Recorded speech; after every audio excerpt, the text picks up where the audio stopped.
네, 주님의 은혜가 충만하시기 바라겠습니다. 오늘 말씀은 마가복음 6장 17절에서 18절 말씀입니다.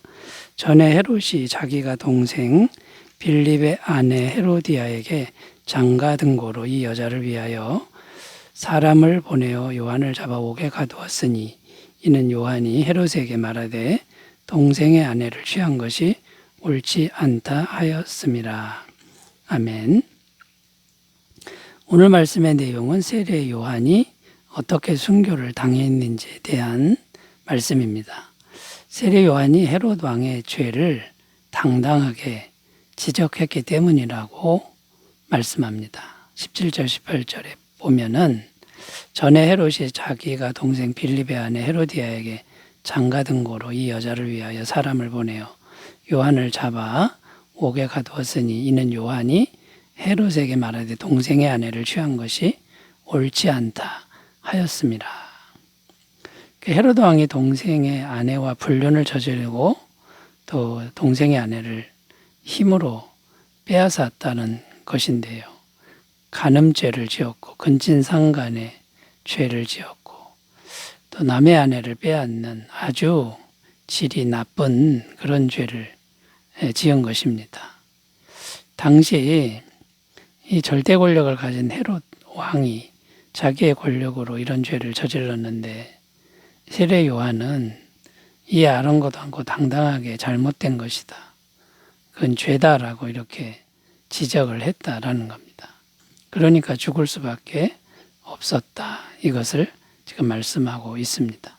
자, 그런데 여기서 우리가 생각할 것이 있는데 세례 요한이 죽을 줄 알면서도 헤롯 왕의 죄악을 지적했다. 바로 이 부분입니다. 생명을 걸고 목숨을 걸고 절대 권력을 가진 왕의 죄를 지적했다라고 하는 것인데요. 자, 우리 성도인 우리가 이 부분을 이제 함께 생각해 보자는 것이죠. 성도는 세상의 불의에 대해서, 세상의 죄에 대해서 어떻게 반응해야 하느냐, 어떻게 상대해야 하느냐, 오늘 이런 주제를 가지고 함께 말씀의 은혜를 나누도록 하겠습니다.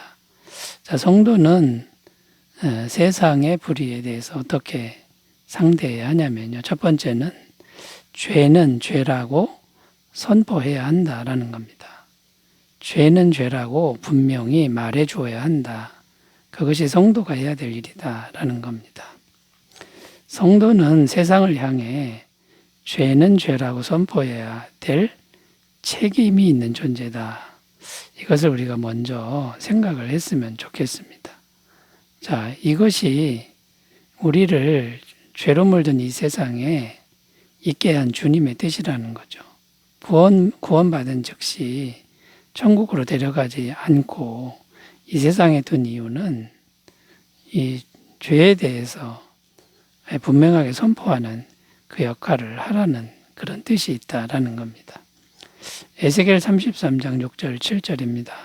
그러나 칼이 임함을 파수꾼이 보고도 나팔을 불지 아니하여 백성에게 경고하지 아니하므로 그 중에 한 사람이 그 임하는 칼에 제거당하면 그는 자기 죄악으로 말미암아 제거되려니와 그 죄는 내가 파수꾼의 손에서 찾으리라. 인자야, 내가 너를 이스라엘 족속의 파수꾼으로 삼음이 이와 같으니라. 그런즉 너는 내 입의 말을 듣고 나를 대신하여 그들에게 경고할지어다. 자, 칼이 임하고 있는데 그걸 말해 주어야 한다라는 겁니다. 말해 주지 않으면 그 죄를 말해 주지 않은 너에게 찾겠다. 이것이 주님의 말씀입니다.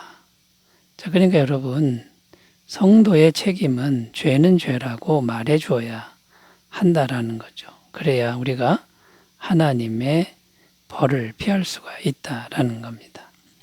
만약에 성도가 세상의 불의에 대해서 죄를 죄라고 지적하지 않으면 어떤 일이 생깁니까? 에스겔 33장 8절 가령 내가 악인에게 이르기를 악인아 너는 반드시 죽으리라 하였다 하자 내가 그 악인에게 말로 경고하여 그의 길에서 떠나게 하지 아니하면 그 악인은 자기 죄악으로 말미암아 죽으려니와 내가 그의 피를 내 손에서 찾으리라. 이렇게 분명하게 주님이 말씀하고 있는 겁니다. 자, 여기서 성도인 우리가 잘 생각해야 할 것이 있는데 그게 뭐냐면 죄를 죄라고 선포하는 것은 성도가 죄가 없기 때문에 선포하는 것이 아니다라는 겁니다. 성도도 역시 죄인입니다. 죄를 짓고 살죠. 그래도 죄는 죄라고 이제 말해야 한다라는 겁니다. 그러니까 이때 말하는 죄는 죄라고 선포하는 것은 비판하거나 정죄하는 그런 의미가 아니라는 겁니다. 이건 뭘 의미하는 거냐면 하루라도 빨리 회개하여 생명을 구해라, 형벌을 면해라 하는 사랑의 마음입니다. 안타까운 마음으로 죄는 죄라고 말해야 한다라는 겁니다. 어떤 사람들은 죄는 죄라고 선포하고 지적할 때 자기는 마치 죄가 없는 것처럼 이렇게 생각하고 막 함부로 정죄하는 이런 태도는 가지면 안 된다라는 것이죠. 하여튼 성경은 회개만 하면 하나님이 살 길을 열어주신다고 약속하고 있습니다. 요한일서 1장 9절 만일 우리가 우리 죄를 자백하면 그는 미쁘시고 의로우사 우리 죄를 사하시며 우리를 모든 불의에서 깨끗하게 하실 것이요. 그리고 또 죄를 죄라고 선포할 때 세상이 정화가 되는 효과가 있다라는 겁니다. 더 깊은 죄로 물들지 않게 된다라는 것이죠. 에베소서 5장 11절 13절 너희는 열매 없는 어둠의 일에 참여하지 말고 도리어 책망하라. 그들이 은밀히 행하는 것들은 말하기도 부끄러운 것들이라. 그러나 책망을 받는 모든 것은 빛으로 말미암아 드러나나니 드러나는 것마다 빛이니라. 자, 성도가 죄를 죄라고 말할 때 이게 빛으로 드러나는 역할을 하게 되고 드러나는 것마다 또 빛이 된다. 이게 우리 성도가 해야 될 일이다라는 것을 잘 기억하셨으면 좋겠습니다. 두 번째로 가겠습니다. 세상의 불의에 대해서 성도는 어떻게 반응해야 할까요? 세상으로부터 받는 미움과 박해를 기꺼이 각오하는 그런 태도로 상대해야 된다라는 것이죠. 미움과 박해라고 하는 건 피해갈 수 없는 현실이다라는 겁니다. 세상에서 우리가 미움받지 않고 박해받지 않는다 그러면 그건 제대로 된 신앙이 아니다라는 겁니다. 미움과 박해가 있다면 그게 바로 참신앙인이다라는 것을 보여준다라는 거죠.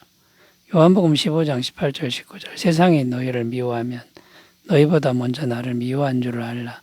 너희가 세상에 속하였으면 세상이 자기의 것을 사랑할 것이나 너희는 세상에 속한 자가 아니요 도리어 내가 너희를 세상에서 택하였기 때문에 세상이 너희를 미워하느니라. 자, 이 말씀을 보면 왜 세상에서 성도가 미움과 박해를 받는지 그 이유가 나옵니다. 한마디로 말해서 소속이 다르다라는 겁니다. 소속이 다르기 때문에 이런 일이 생긴다라는 건데요. 하나는 세상에 속한 것이고 다른 하나는 주님께 속한 것이다. 그러니까 세상은 마귀에게 속한 것이고 성도는 하나님께 속한 것이다 라고 말씀하고 있습니다. 근데 마귀와 하나님은 연합할 수가 없죠. 만날 수가 없는 겁니다. 그런데 하나님 소속인 성도가 세상 속에 있습니다. 그러니까 미움과 박해는 피해갈 수 없다는 것입니다. 그러니까 이제 우리가 각오해야 될 게 뭐냐면 세상에서 우리가 정직하게 살고 말씀대로 살아야 하는데 반드시 고난을 받아야 된다라는 겁니다. 디모데후서 3장 12절 무릇 그리스도 예수 안에서 경건하게 살고자 하는 자는 박해를 받으리라. 자, 그러니까 우리가 이제 결심해야 됩니다. 박해를 안 받아야지. 자, 이런 생각을 내려놓으라는 거죠. 박해를 안 받으려고 하면 세상과 타협해야 되고 죄를 질 수밖에 없다라는 것을 우리가 명심해야 된다라는 겁니다. 자, 그러므로 우리는 주님을 선택하고 주님의 길을 가면서 기꺼이 박해는 받을 준비로 그렇게 세상을 상대한다 그러면 우리가 참 잘하는 이제 그런 신앙 생활이 될 줄로 믿습니다. 자, 그래서 우리는 이 세상 속에서 계속해서 해야 될 일이 뭐냐면 죄는 죄라고 선포를 해야 되고요. 또 꿋꿋하게 주님을 따라가는 삶을 우리가 살아가야 한다라는 것이죠. 자, 이런 삶으로 하나님께 영광 돌리는 귀한 삶이 되시기 바라겠습니다. 자, 세 번째로 가겠습니다. 불의한 세상을 성도는 어떻게 상대해야 할까요? 성도는 폭력적인 방법을 사용해서는 안 된다라는 것입니다. 자, 폭력적인 방법이라고 말씀드렸는데 이유 여하를 불문하고 폭력적인 수단, 폭력적인 방법은 하나님의 방법이 아닙니다. 마귀가 좋아하는 방법이라는 것을 우리가 꼭 기억했으면 좋겠습니다. 어떤 사람들은 대의를 위해서, 목적을 위해서 어쩔 수 없이 폭력을 써야 된다. 자, 이렇게 주장하는 사람도 있습니다만, 그거는 잘못된 말이다라는 거고요. 또 훌륭한 목적을 위해서 수단과 방법은 아무래도 상관이 없다. 또 이렇게 말씀하는 분도 있는데 그것도 잘못된 생각이라는 겁니다. 하나님은 처음부터 끝까지 진리로만 행했고 사랑으로만 행하는 분이다. 이것을 우리가 꼭 기억하셨으면 좋겠습니다. 자, 그러면 이제 성도가 죄를 지적할 때 말로도 지적합니다. 그러나 정죄하는 분위기가 아니라고 앞에서 말씀드렸죠. 또 하나의 방법은 그냥 빛을 비추는 방법입니다. 자, 이게 이제 빛을 비추는 방법이라는 게 뭐냐면 폭력적인 방법은 내려놓고 언제나 사랑과 긍휼의 마음을 갖고 일관되게 행동하는 것이고요. 그 다음에 남들이 어떻게 행동하든 이제 우리는 하나님 보시기에 정직하고 깨끗하고 아름다운 그런 모습으로 살아가는 것이다라는 겁니다. 자, 그러면 세상 사람들이 우리를 보면서 의아해 하죠. 세상 사람들이 다 세상적 방법을 쓰는데 성도는 그냥 정직한 방법을 그냥 무식하게 세상 사람들이 볼 때 무대뽀로 그냥 하는 것이죠.